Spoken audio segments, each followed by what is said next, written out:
We're at the midway point of the 2026 Major League Baseball season, and the overarching question of the day, who the hell are the Philadelphia Phillies? Hello and welcome to Carved in Stone. I'm your host, Shawn Chabam, and I'm joined by returning guest Matt Miles, who is employed by the Phillies AAA affiliate, the Lehigh Valley IronPigs. Matt, Go Pigs. welcome back. Welcome back to the show. And nothing to see, right? Pretty uneventful first half of the year for the Phils, right? Something like that. Managerial change. I mean, what are we living in, 2024 all over again, I guess. I don't know. It's like that was what Lovey Smith. They are who we thought they were. That's kind of my feeling with it. As far as AAA team goes, they're I think three under 500 in their All-Star break right now. They are who I thought they would be. They've got a mix of some younger talent, minor league talent, and a couple of older minor league veterans, and a few guys who we'd be interested. We'll talk a little bit later. And yeah, the Phillies are who we thought they were. They'd be streaky. They've got two good pitchers who are keeping them, I think, in a punching above their pay grade right now. And does that continue?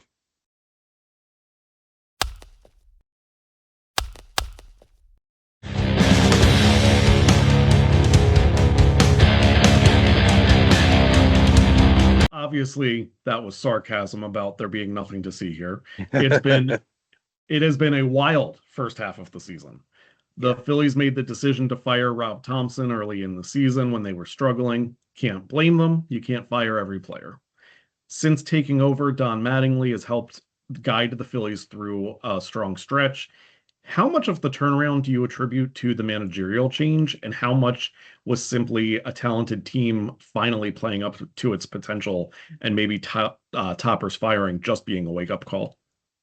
I think it's a little more the latter than the former. I mean, Don Mattingly is a good manager. He's got a very proven record. Um, were some of the veteran players hoping for a different voice in the locker room? Was some of Topper's decisions questionable at best? Yeah. We talked about that in depth last year about how some of Topper's decisions were a little bit questionable last year already, and I think that kind of caught up with him.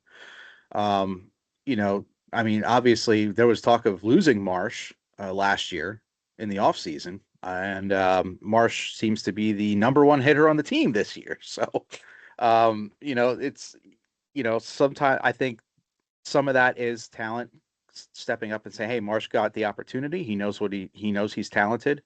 I think the bigger part about Marsh that nobody's talking about is the guy's been healthy all year.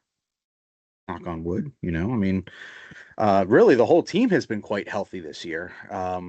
And I think that's hurt some Iron Pigs ticket sales because there have not been any rehab assignments in probably not since Wheeler for the Phillies down in AAA Lehigh Valley. So, you know, we, I think health has been a good thing. I think the managerial change was the philosophy in the clubhouse that changed. And, I think Harper finally being over his injuries has changed. Harper's a lot better place than he was last year. Schwarber's just here to hit dingers. So, it's, um, so we've got three batters right now. Crawford's been pretty good, but Crawford never was a power hitter. Crawford always hit, to get on base. He's always been that. He was that way. In fact, his first home run last year didn't come until middle of July. So, Crawford's your guy who's at the bottom of the lineup. You're going to get him on base, and hopefully, when you get back to the top, Schwarber can get him home, or one of your other hot hitters gets him home. And everybody else has been, their streaky selves this year. So it's kind of where we're at. I think, getting back to that question, the managerial change, I think, was the wake up call. I think a lot of Marsh, especially, we knew he was good. Those of us who are big fans of his knew he was good, and they kept, jerking him around with the, oh, we can't hit lefty, we can't hit righty, we can't do this, we can't do that. And, Topper was just overthinking all the analytics. And, Mattingly seems to just have that old school feel with him where he just looks at it and says, okay, you're in. And, there's a little bit of analytics he looks at, obviously, but I think he's just like, you know what, you get in there, do a good job, and you're going to stay in there. That's interesting you brought up ticket sales. I didn't think about how that trickles down, It to the minor leagues it and does. It does. So um, we one of the things I've noticed, and this is like a complete tangent, but it is kind of fun to think about. And of course, I don't want to go into anything else outside of baseball going on in the world right now, which I'm sure has some influence this year, especially. But as far as by this time, we're regularly selling out Friday, Saturday, Sunday. And this year, it's been, it's like, and the week games, we would be bringing in, 8,000 plus regularly. And we've had a couple of week games this summer where we're just a tad over six on paid attendance at a 10,000 capacity stadium. So attendance has been down. Again, I think a lot of it is the on-field product. As go Philadelphia sports, so do your minor league teams. You have a fan base that is very in tune with what's going on. They like to see their players, and we've had the opposite issue of, well, we'll call it the Washington Nationals issue. When the Syracuse Mets come to town, we get loaded up with Mets fans in that stadium. When the Scranton Wilkes-Barre Rail Raiders come to town, we get inundated with Yankees fans in that stadium lately. And we haven't had that, recently. That's sort of a new phenomenon this year that we're kind of seeing. Obviously I don't care either way. I like to see the stadium full, especially for minor leagues. But it's kind of interesting to see that, especially the Mets were just in for a homestand right before the All-Star break, and 2 weeks ago they were in, and every single home game, I'd say it was at least 50% Mets fans. There were a lot of Mets jerseys. Now, the Syracuse Mets, I think, have a better record than the real Mets. That might be something to do with it. I don't know, but uh, you know, we could knock on them all day long. But it's been an interesting year watching the minor league team, and seeing attendance is actually down quite a bit, and that's something nobody's talking about. Does it really mean anything? Well, it means something for the people running the stadium and running that team, obviously. But yeah. um, you know, that's where we're at with everything with the managerial side. I mean, everybody's been healthy. The managerial change obviously changed something with the players.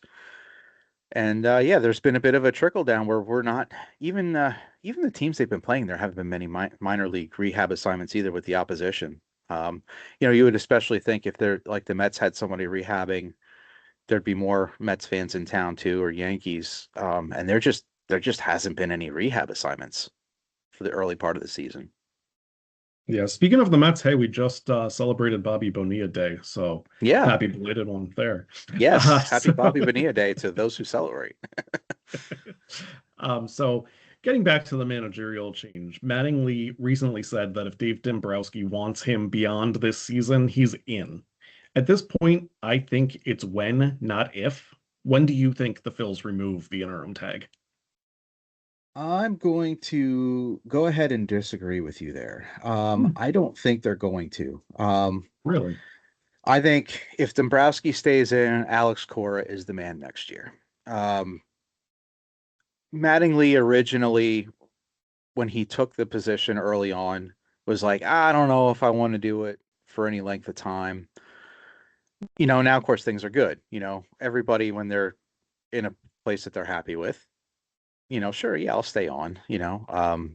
Topper was the same way last year. Yeah, I'll stay on another year. Things were decent enough. Um, Mattingly is not a spring chicken. Um, he's been around the block quite a bit. Um, I think he would be a great hitting coach. It's something we sorely need in the organization. Um, I'd like to see. Yeah, I mean, I think if Dombrowski stays as GM, I think Alex Cora comes in next year, and Mattingly either leaves the organization or stays on as like a hitting coach or some sort of advisory role. Um, that's where I'm at with it. We'll see what happens, but I think that's where we're going to end up talking next year. I think we get another time frame like we have now. where, yeah, things are great, and then we're going to go and we'll get a bye because we're going to overtake the Braves because the Braves are slumping a bit. And then we're going to look at, all right, first round bye or, get bounced in the first round regardless because we're going to be lower seed no matter what. And bingo, so, that's, unless there's something really major changes with the club this year, it's the same players, it's the same philosophy, it's the same hitting streak, it's the same everything we've seen for the last, gosh, what, 4 years now? Um, maybe they get hotter at the right time and can pull through and get the World Series ring. In that case, maybe Mattingly would stay, and even then, I'm not 100% sure he does. Yeah, I mean, I honestly, when they gave the interim tag to him, I didn't expect him to stay, but then, they had a lot more success, so I started to believe that, he'd actually. And you're the one who's ever the optimist, bro. What, what's with I that? am. So, I mean, Cora and Dombrowski have their history in Boston, and I think Dombrowski, I don't know how many chances he has left. And he's another one who's not a spring chicken either. He's creeping closer to 70 years old. And how much longer is he going to want to be a GM? Is this going to be his last hurrah if they don't make it? If they do get a ring, does he leave? And if he leaves, then, all bets are off on everything. Um, I, I don't think Dombrowski wants to leave just yet. I think he wants to try to win that World Series one more time. They kind of caught lightning in a bottle in 24. Now, it's like, okay, what is the one thing that can push this team over the top? And I'll be honest with you, it's probably something that I don't think a lot of people are talking about. And they need to address some infield players. That's my take on it. Their pitching is as good as anybody in all of baseball. I don't think pitching really is the issue. The problem with anybody past starter, like your starter three, you're going to get whatever anywhere you go because the league is so big. And as far as, middle relievers and closers, they're a dime a dozen too. It's going to be finding guys who can hit a rhythm, hit a stride, and just kind of keep it. And, the way I see it, like, I don't see a whole lot of free agents that are out there as far as pitching goes, which everybody seems to be screaming, oh, we need better pitching, need better pitching. I'm like, how much better pitching are you really going to get than what we already have? I think we need to address Trey Turner. Um, Alec Boehm always seems to have this cloud over his head with the organization. I don't know 100% why. I mean, I know, he's said things and whatnot, but I mean, as a player and as his skill level goes, he's an above average third baseman. What are you going to find better? But Turner has been a very big weak point, both defensively and, well, I mean, he's streaky right now. I guess he's on a little bit better of a hitting streak, but man, he was colder than, colder than ice this spring. I was going to say something else, but it's a family friendly YouTube channel here. But yeah, he started the season cold, and I feel like every time I tune into a game on the radio, coming home from the Iron Pigs or from, doing something outside, like this time of year, I love radio broadcasts. I'll be outside doing things, being in the pool or whatever, and I'll have the radio on instead of TV, and it's like, oh, another throwing error by the shortstop, and I'm like, come on, like, I feel like there's an error a week with Turner lately, and what he's got a big contract. What do you do? To me, are we kind of stuck this year? Is there's nobody in the farm system at shortstop that I would confidently say, you know what, yeah, put Turner on a 15-day IL, send him down to the minor leagues to get his head right or give him a break or whatever. And like there's nobody that I would really see them putting in at that position. And I think that is their glaring weak point right now. All right, so let's talk about the lineup. Some huge names. Several regulars have batting averages much lower than fans expected. What do you think has been the biggest reason for the offensive inconsistency? It's, I think a lot of it is coaching. I think a lot of it is guys who are just kind of stuck in their ways. I mean, Schwarber's doing Schwarber things. You know that Schwarber's going to have one or two hits. It's either going to be when he does make contact with the ball, it's very Ryan Howard-esque. He's going to send one into orbit, or you're going to have a really hard single to the outfield, or maybe he can squeeze it out into a double, or he's striking out, and that's what he is, and that's fine. That's why he's DH. Harper at least has picked up. It looks like he's over his elbow injuries, which looks good. His fielding has been pretty solid at first base. I don't really have a whole lot of concern with him other than just, getting older. And Marsh has been a good surprise, and Marsh just took his opportunity and ran with it. But I mean, as far as everybody else, you've got Crawford. We touched on him a little bit. Crawford is one of those guys. He'll have a nice on base percentage, but he's thinking and dunking his way to get on base. He's never going to hit for power. And a lot of times with that, you also get ground outs into double plays.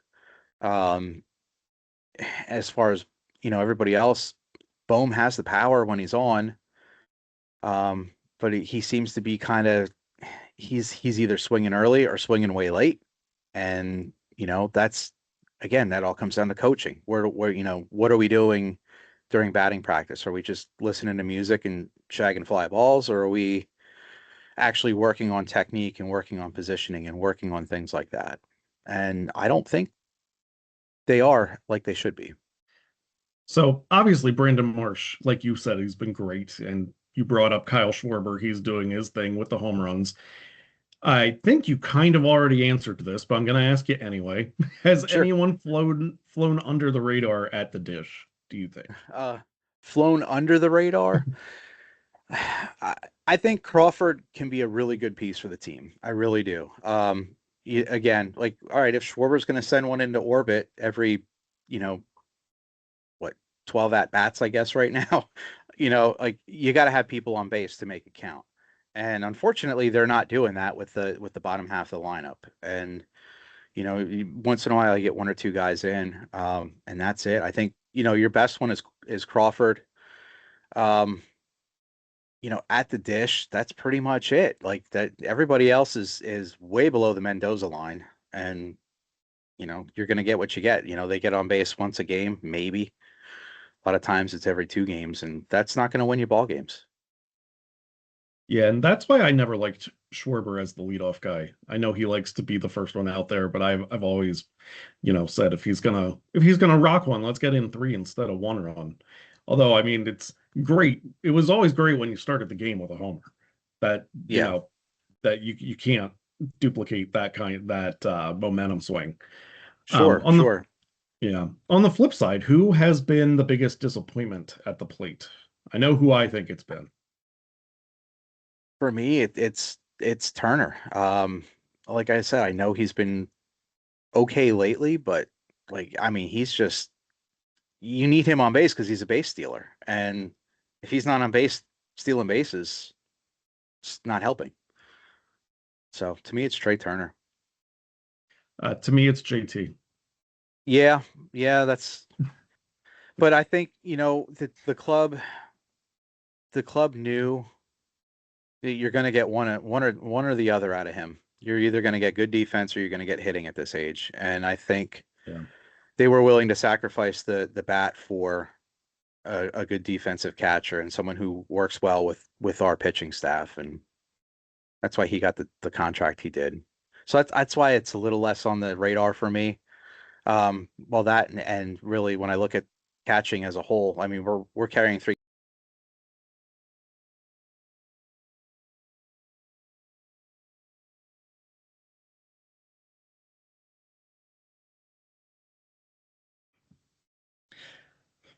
Yeah, so speaking of JT leading the game, obviously he is phenomenal with the pitchers. Overall, which is kind of hard to do because every pitcher is so different. But overall, how would you Yeah. evaluate the pitching staff through the first half? Jekyll and Hyde. We've got a really great front end of the rotation, best in the league. Two potential Cy Young candidates, and Aaron Nola. I love the guy. He's homegrown, but I think I'm not sure what to do with him at this point. He used to have a really noticeable home road split, and that's starting to just dissolve into not very good all around. And I mean, bullpen wise, we have a couple of decent middle relievers, and we've got obviously what I would call the best closer in baseball. But as far as like, can we run a bullpen game? Yeah, they really haven't yet because I don't think they can. So I would certainly give them probably a B plus as far as bullpen goes, or by pitching in general goes. Bullpen's solid. It's not terrible. Kerkering has his moments, but they're not terrible. I really wish they would have kept Strom. I think Strom leaving shows. But at the same time, you know, they had other pieces they had to sign to keep the trains on time, I guess, so to speak. So, yeah, B plus, because the front end is so, A plus plus plus plus that you can still win the series, and that's what they've been doing. So, speaking of the back end of the starting pitchers, Mhm. Andrew Painter has been sent back to AAA. What Mm-hmm. does he need to work on to get back? And is Command. that experiment over as a starter, or if he returns, do you move him to the pen? Well, and he's had two starts with AAA Lehigh Valley now, and one was mediocre, and the other one was awful. I think he gave up 8 runs his last start. Yeah, to the Syracuse Mets. Of So, course. yeah. Um, as far as the Painter experiment, his command, he has no command. He's got no confidence right now. Is he hurt? I don't know. Is he hurt between the ears? Definitely. Like what do you do with a situation like that? What is a minor league pitching coaching staff going to do with something like that? I don't know.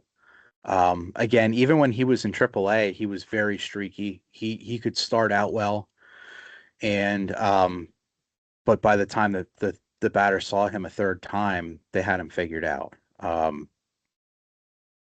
More often than not. And unless it was a really terrible team he faced. And is the experiment over as a starter? Most likely. They really should have probably moved him last year, when he was still more of a speculative ad than what he is now. I've always said that he's a middle reliever. He can be your Kerkering, your Matt Strom, something like that. Get an inning out of him if we need an inning and a half or 2 innings type of deal. Um, and then, be a long reliever in that case, where you put him in when you're up more than 4 runs, in the eighth inning and have him close out a game for you. Uh, once he gets his command back, that's where I see him. That's where I see things.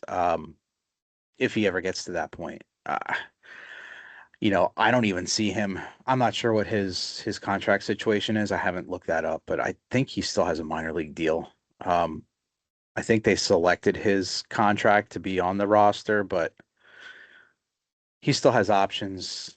They may try to move him. They may still try to move him at the trade deadline if somebody believes enough in him. But we'll see.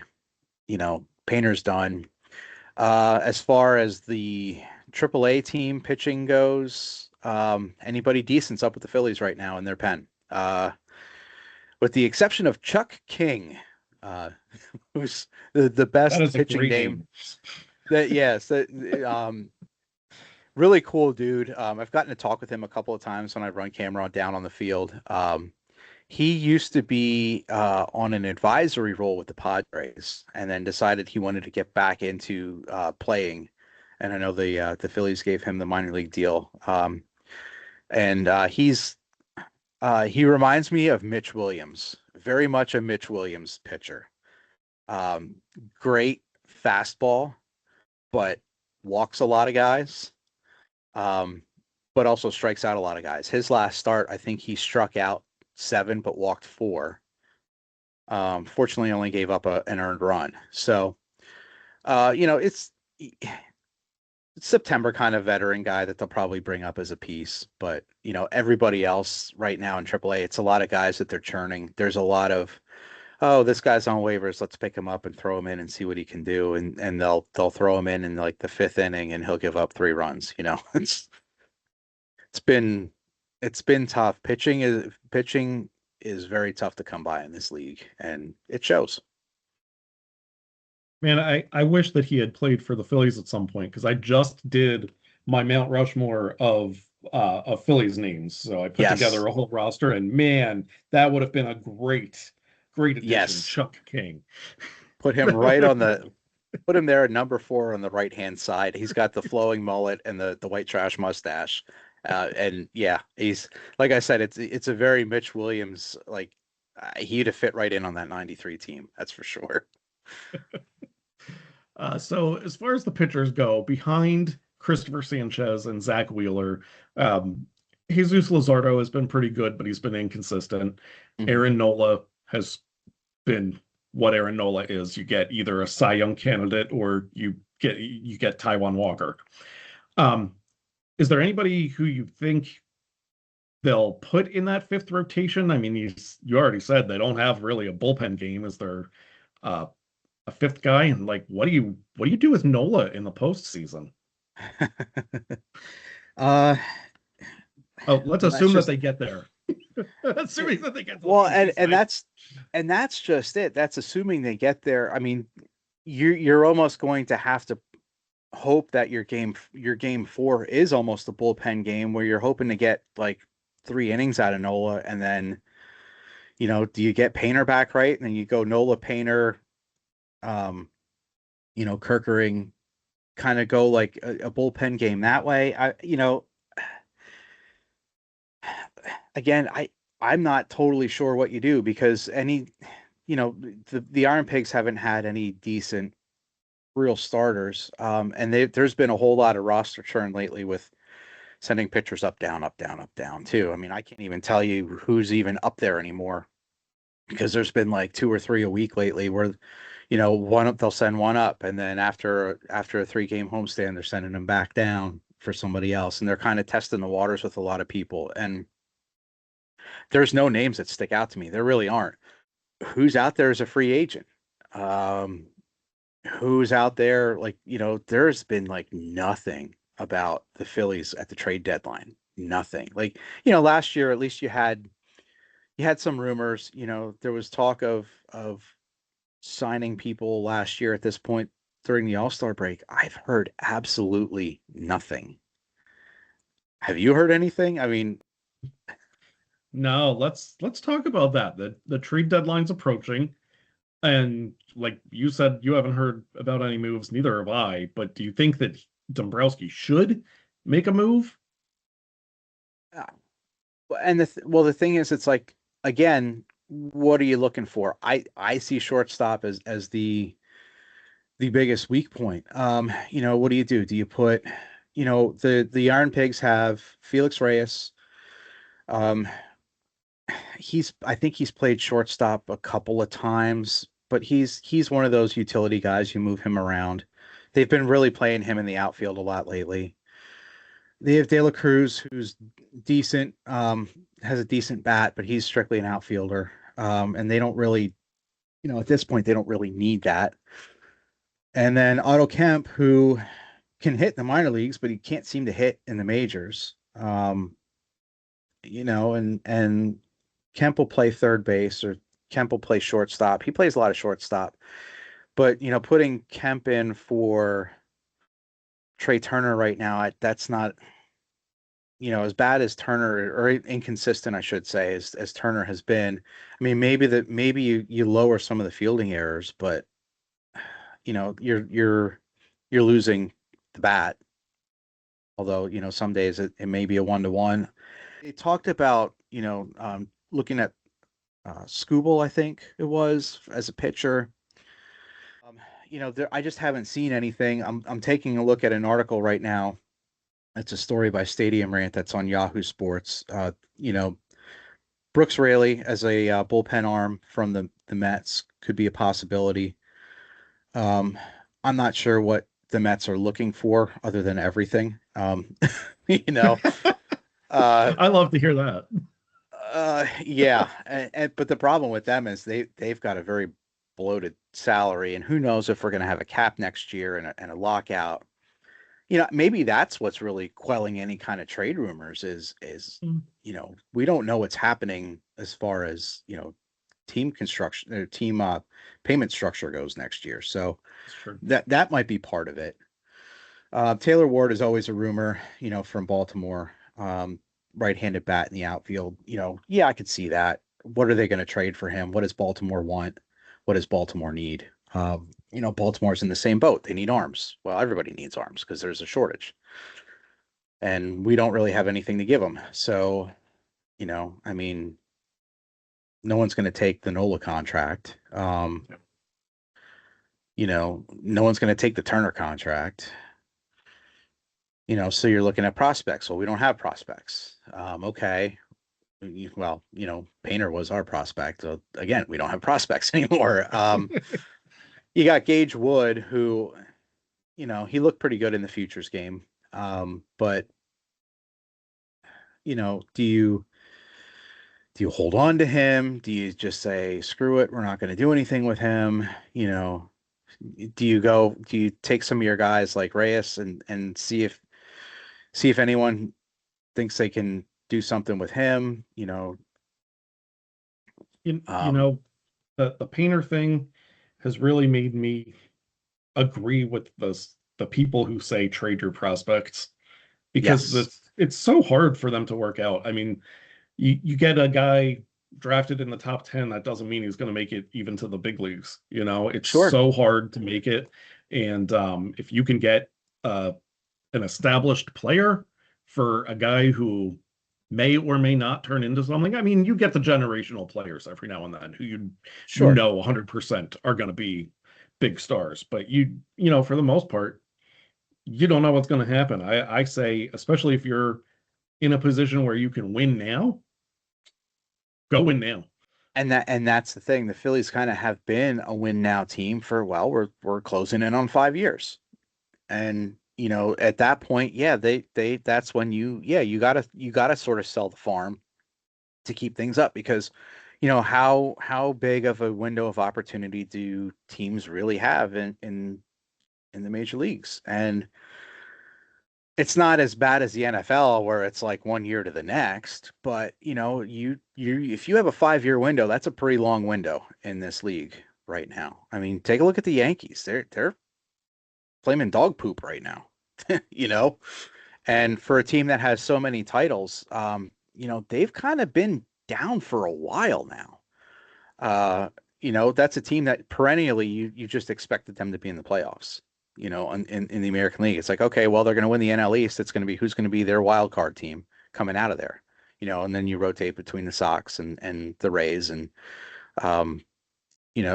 that's kind of, they've kind of fallen by the wayside recently, which is, I find interesting. But maybe they're going by the Cowboys and starting to rest on their we sell jerseys every year. I don't know, but we'll see. And then you had the Mets, who thought they could just throw money at everything, and they got absolutely zero return on their investment this year.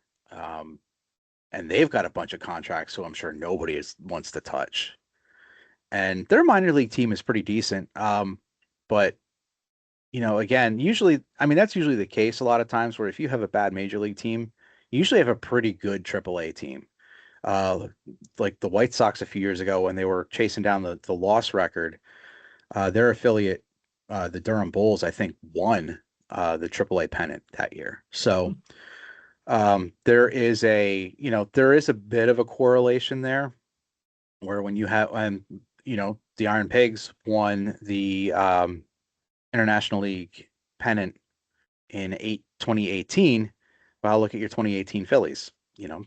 That was sort of that, dip before we started going back up to where we were today. And there is an inverse correlation there. And again, I think it's because you have better draft picks, you have better trade options, you start loading up with a lot of these prospects, and then you can either sell them off, like the White Sox do, or eventually move them up.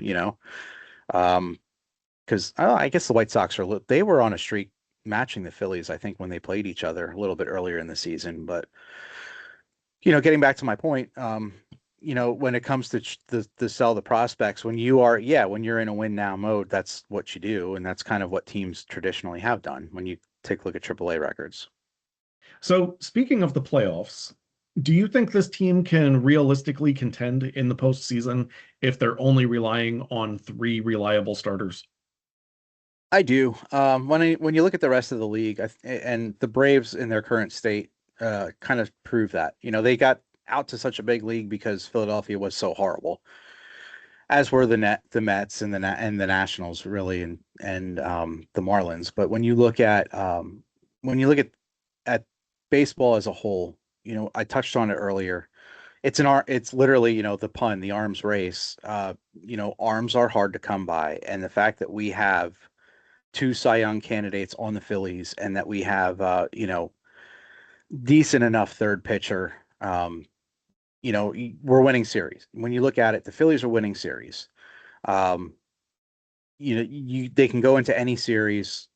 I mean, save maybe the Dodgers. The Dodgers might be a little more of a question mark, but anybody else that they're facing in the current state of this league, you almost expect them to take 2 out of 3, because you're going to have 2 out of those 3 starters at any point in that series.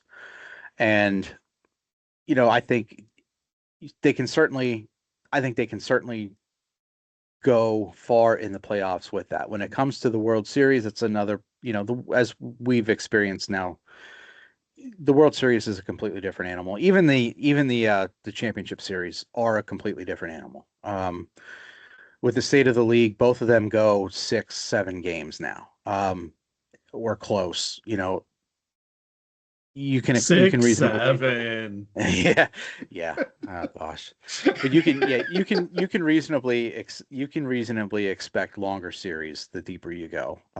Just with the parity that's in the league, and with 3 starters that are good, you can reasonably expect 3 wins towards your 5. And if you have to, you could throw in your first starter probably on game 5 if you had to, especially at that time of the year. So, yeah, I think the Phillies can, given the state of the rest of the league. I think they can. We go from there.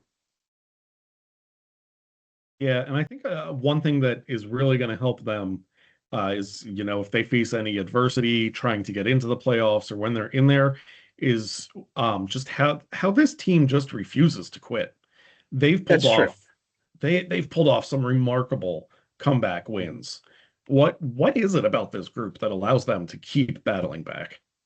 So it's, there's the Philly grit, and as much as people, there's a very love-hate with like Bryce Harper, for instance.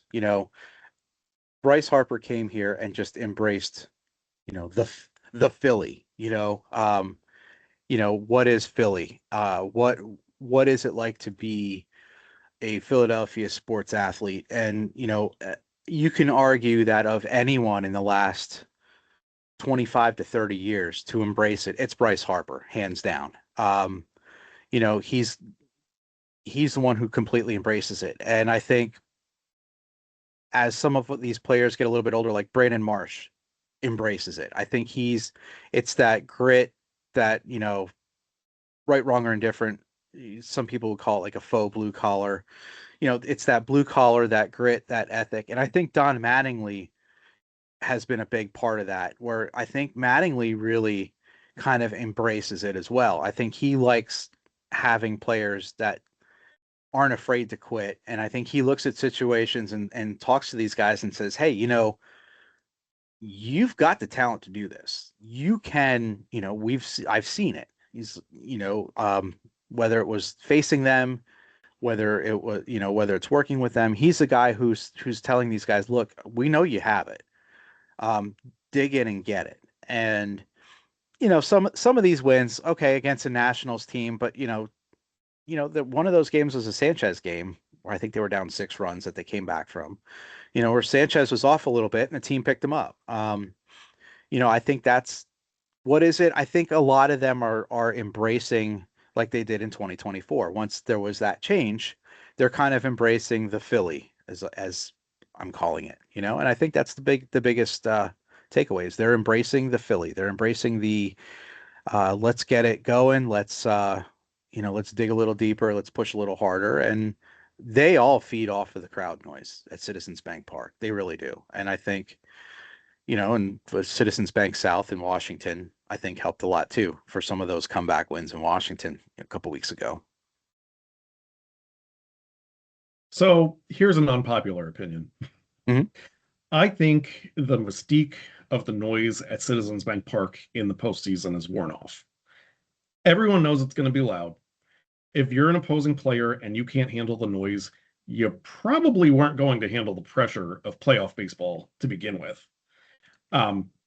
You and I have discussed before our dislike of the bye in the playoffs. Mm-hmm. I'm almost at the point where I want them to lose enough that they're only a wild card, because I don't think the home field advantage is what it used to be, and I know that they can't handle the bye. We've seen that the past 2 years. They're a team that needs to be in sync and rhythm. They need to be playing. Yeah. So yeah, but maybe Mattingly has a plan. I don't know. I'd rather not win the division and win the World Series. Yeah, I hear you. Well, and that's kind of how things went in 2024. I mean, they were a wild card team that got hot at the right time and just ran the table till they couldn't. Yeah. And honestly, I think the big thing with that 24 team was, yeah, they were very much a vibes team too. And I think you can only go so far before you're completely emotionally spent. And I think losing that game 5 at home, that's what killed them. That's I think what ended up just torpedoing 2024.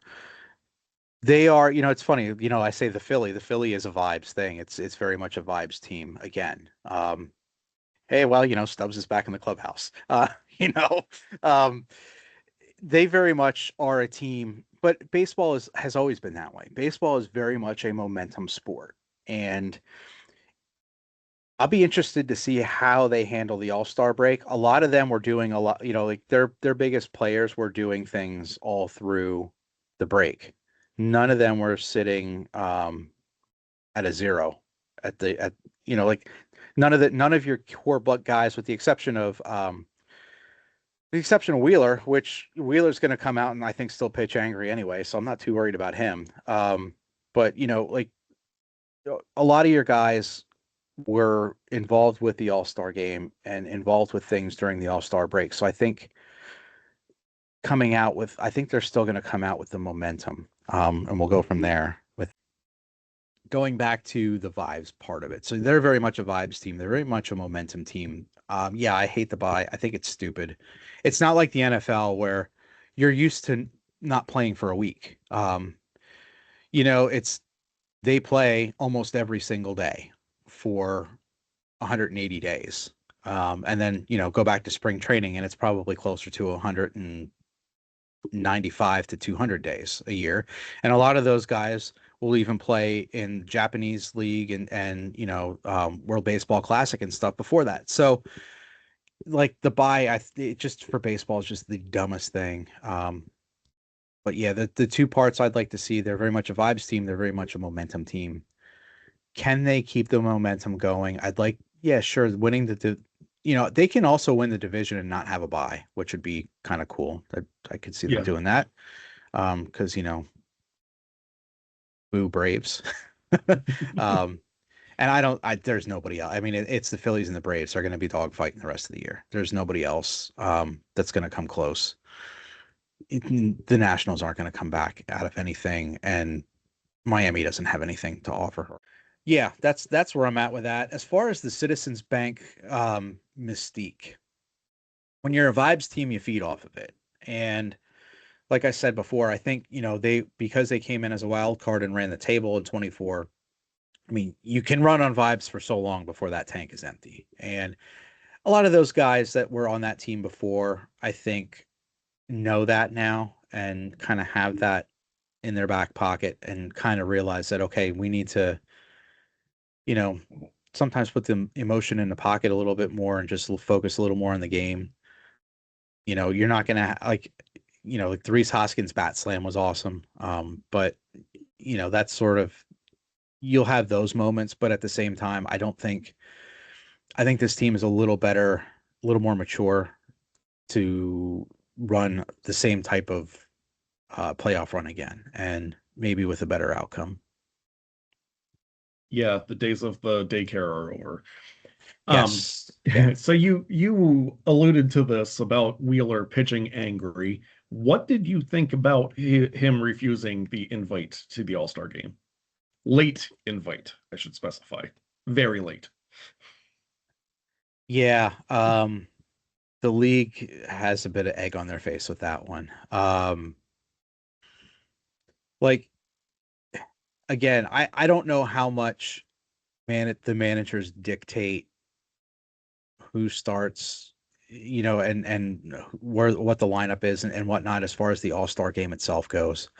There's no reason why he shouldn't have had an invite. Now, does he pitch or not pitch? That's going to be a manager's decision, I think, in game. They certainly could have used him last night, or during the game if you want to edit that part. Yeah. So I got the chance to go to All-Star Village on Saturday. The kids had a great time. They were, they met some mascots, got to play a little ball. We met Dickie Knowles, and Nice. My son got to hit a pitch from Placido Polanco. Nice. So, yeah, obviously, I mean, he wasn't a pitcher, but getting to play ball with a former big leaguer doesn't happen every day. Did you take part? Yeah, did you take part in any of the festivities, or did the IronPigs do anything special? So I was doing games, unfortunately. We actually had some of our full-time staff down there helping out. We did send Ferris, the mascot, down. So he was there for the Futures game. I forget which player we sent down. Oh yeah, it does. Gage Wood. I just mentioned that earlier. Yeah, Gage Wood from Reading was down there in that game. No, unfortunately, we had a homestand that butted right up into it, and then I had a few other things here at home I had to take care of that I wasn't able to get down to. But I saw a lot of content from folks who I work with the pigs, as well as other folks I follow on Twitter. I will never call it X, but had a lot of really great content from within the village. It looked like it was a really well put together program that they had, and seemed like it was very well received and very well attended. So, no, unfortunately, I didn't get to go, but I saw a lot of really nice things with it. Like I said, the IronPigs sent down Ferris, their mascot. We had a couple of staff members down there, some as fans, some were working different booths, and of course, we had we actually have. They're not considered full time, but they might as well be. Who runs our mascot? Down there. So that was fun. It was a good time. We definitely had a hoof. Is that what pigs have? We had a hoof in it down there for sure. So MLB, and we talked about this before the season started, but they've continued expanding the ABS, the automated ball strike system. I love it. What have you thought of it so far? So I've watched it, for a few years now in the minor leagues, and I was at the point last season before it started. I'd said I would have put any minor league umpire up against the major league umpire. So what I've noticed now, there's a little bit of an evolution with it. So with the two, it can be technically unlimited challenges if you're up against, say, Angel Hernandez, and you keep getting challenges right. Or CB Buckner. Or CB Buckner seems to be, the one who went to the Angel Hernandez School of Umpiring. Yeah. What I've noticed lately is there seems to be more now of a strategic use of challenges. And, it's sort of almost like, the time I akin it to more like a timeout in football more than really like a review challenge in football, in the sense that a lot of times, like, they will use a challenge even if they know that they're going to lose it. If they've already lost, like on the defensive side, if they lost their engagement, and you've got a base stealer on first, or if you have a batter who, maybe they're at two, they're up ahead in a count and they get denied a batter timeout, or they want to see, like, they saw something and maybe they need to think about it, or something along those lines. Like, instead of using the batter timeout, which they've changed the rules on, it used to be like for a batter timeout, at the plate with the pitch clock, the pitch clock would stop, and then, like, you could step out of the box and readjust your equipment, look for a sign from the dugout, whatever. You could look for, that sign, from your sideline coaches, your manager, whatever, and then get back in the box, and then the clock resumes. They ended that in the minor leagues. Now, I'd have to look and see if that's the same as major leagues, but when you take a batter timeout now, like, clock restarts. So it instantly restarts. So if you had, like, you were getting down to your 8-second disengagement, automatic ball or strike, you could step off and have your moment. Now it's the clock just restarts instantly, and you got to get your head back in the game. Whereas, like, if you do that challenge, all right, well, now you have to have your board operator, you have to have your official pull it up. Your board operator has to get it to the board. They play the animation. There's the announcement before that their pitcher or catcher is challenging. Then there's the announcement after. It's become a point where you get a 30-second break through the whole process. And I think there's been a lot more of it's almost like a timeout. Whether they win or lose, if it's something that warrants a timeout, to give a pitcher a minute, to give a batter a minute, get signs across, whatever. I've noticed that a lot more. Like, they're not afraid to burn a challenge, right or wrong, to get a timeout in a situational. So it's a new strategic wrinkle, which I think is pretty interesting. Just as an observer of the game where I've got to watch every little thing. Actually ran pitch clock my last start on Saturday night with the Pigs, and it's interesting to see how they're using some of the challenges. Like, all right, yeah, I know I'm going to lose it. Well, what's the situation?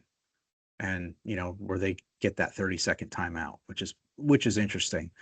But I also love it because it's keeping a lot of the umpires honest. Like, a lot of these low and aways that, maybe they would have called them a strike, now they're not being called strikes anymore. They'll challenge it, and then the batter will win. Or the catcher will see a wrinkle in. JT's really good at it. Like, he'll see a wrinkle in what an umpire's calling and challenge a lot of stuff in some gray areas, and more often than not, he's winning them. Stubbs is also really good at it, and I think that's why they're keeping Stubbs around too. Stubbs, I think his challenge rate last year in AAA was like 88%, which is ridiculous. Yeah, so that, I think, is more why Stubbs is around too, and he kind of understands, I think, a lot of that nuance to it and strategy to it. And early in the season, I think batters were just using it to use it. But I've noticed there's been especially in AAA, and I think that's making its way upward, is there's a very strategic use of the challenge now, almost like a timeout.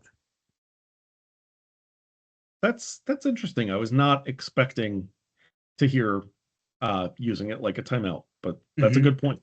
So, speaking of things that were unexpected, one of the more unexpected events of the season, at least to me, came when Nick Castellanos returned to Philly and received a standing ovation. Now, I talked about this on my Athletes Who Divorced Philly episode, and I said, it was right before that series, and I said I thought there would be some cheers. I really did, but I thought they would be drowned out by the boos. Were you surprised by the fans' reaction? Because I heard I heard no boos. It was all cheers. Uh, I think there's a couple of reasons for that. You know, everybody loved Liam. You know, they were a well-liked family. You know, his baseball was not well liked, but you know, I mean, his family was well liked, and I think that was also after the managerial change. And I think there may have been some issues with Topper and Casty going a lot of the season. I mean, there were some things that you would see or you'd hear grumbles about. Um, you know, so I think I mean, again, talked about it earlier. Philadelphia fans are some of the most in tune with what's really going on. And I think part of it is the family. And I think part of it is they knew that there was some issues with management. You know, are most people like, I mean, do most people care that he had a beer in the dugout? Is the beer in the dugout really what was the final straw? I think you're going to get a no and a no on that. Yeah, So not for 20 million. no, no, I think, you know, it was that, and I think Dombrowski too, I think had a big problem with him, and you're not going to see him back with the club as long as Dombrowski is GM. I don't even know if you'll see him play again, honestly. I mean, he's collecting a paycheck right now. He's hanging out with the family. But yeah, Yeah. I think he got the reception he did more for the family, and I think more for fans knowing that there were other things behind the scenes, you know, that sort of got to that point. Now, if he went the whole season and was garbage, and you know, we didn't have Liam and we didn't have the supermodel wife, you know, tweeting all the time great things and shouting out fans and whatnot. Heck, she shouted me out the one time I took a picture of him at a game, you know, from the Really? outfield. So yeah, oh Nice. yeah, I wasn't even following her, but she found I took a picture of him and throwing a ball to a kid, and she retweeted it, which was kind of cool. So yeah, I think he was. I'm not saying he was a fan favorite. He was well liked. The family was well liked, and a lot of times, you know, when those players come back, there wasn't a bad divorce with them, you know, like some other players. During that same series, Mhm. Castellanos was released by the Padres after game one, which he didn't play. Do you think San Diego did him a solid by letting him have his moment in Philly, or was that dastardly to release him then? Because clearly they had already made up their minds on what was happening with him to release him after game one, which he sat out. Yeah. Um, they probably talked it over with him, and he probably already knew what was coming. That's my guess. Probably that was probably more of a nice thing than anything else. Uh, what was he hit? He was hitting like what 186 or something, I think, when they let him Yeah, go. It was bad. it was bad. It was real It, bad. and I don't think he fit in with them. I think he started the season okay, and then just kind of his heart's just not in it this year for whatever reason. You know, and I get it. You know, it's kind of like if you had a bad job or a bad boss or a bad employer, and you like, well, all right, I got fired. Let me at least take the unemployment for a few months and kind of regroup. I mean, he's human, you know. I think that's more. I think they did him a solid in that aspect. I think he knew what was coming already. Um, and if he didn't, he had to have at least had an inkling of what was coming. Why they didn't just I see. I don't know how his contract was written. I mean, I mean, they could have sent him to the minors, I guess. Maybe he's like, I don't want to go to the minors, just DFA me. Yeah.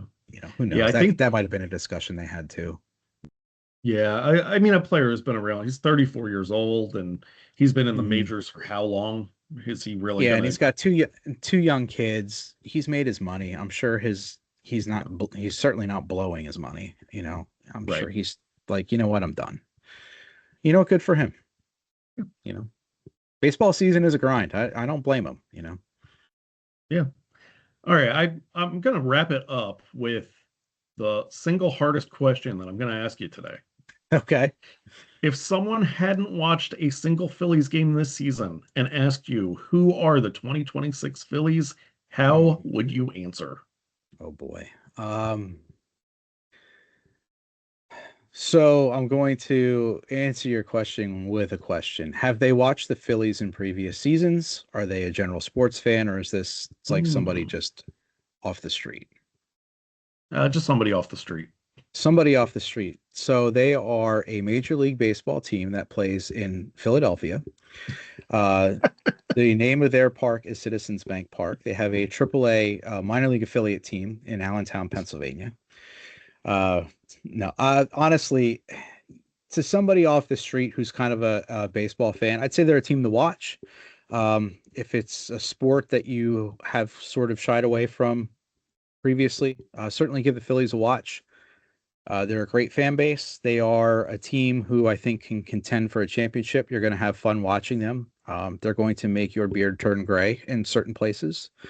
They're going to, make you lose hair in certain places. I'm not losing hair, thank goodness. But, they're a great team. I think, it's America's 250th. We are the cradle of liberty.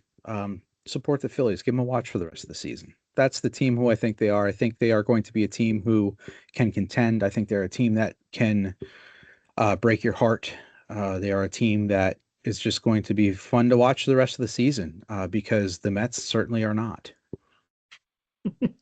Yeah, and lots of baseball in general is just so much more fun to watch with these changes. I know that old school fans are gonna say, oh, they're wrecking the game. No, the pitch clock is great. Yeah, the ABS is great.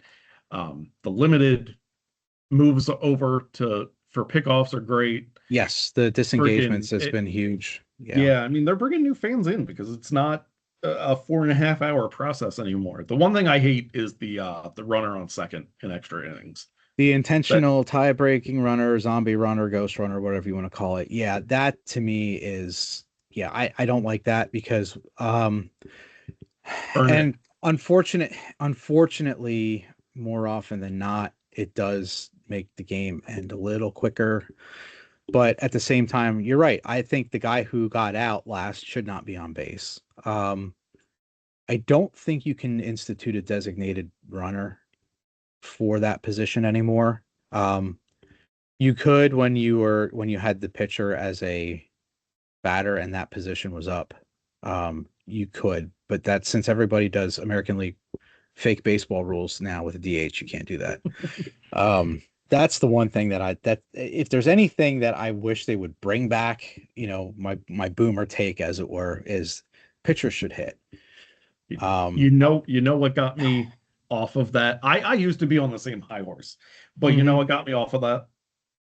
There is no freaking way the Phillies get to the World Series in 2022 without Bryce Harper, and he would not have been playing because of his injury. So I was like, after that, I was like, all right, I'm good with the DH. Yeah, and that's the thing. Like, you have a little more offense in that regard, and I get it. I know where they're coming from, and I get it. And honestly, you've got a lot less injury risk with your pitchers at that point. Especially now with they all wear. Everybody wears oven mitts. On base, and like, would you want your star pitcher out there in an oven mitt with a chance of having a finger injury? Right. Absolutely not. I don't want Zack Wheeler running bases. And I get it, but I still have some of that old school feel where it's like, it doesn't feel like the Sandlot game anymore where, your pitcher has to hit.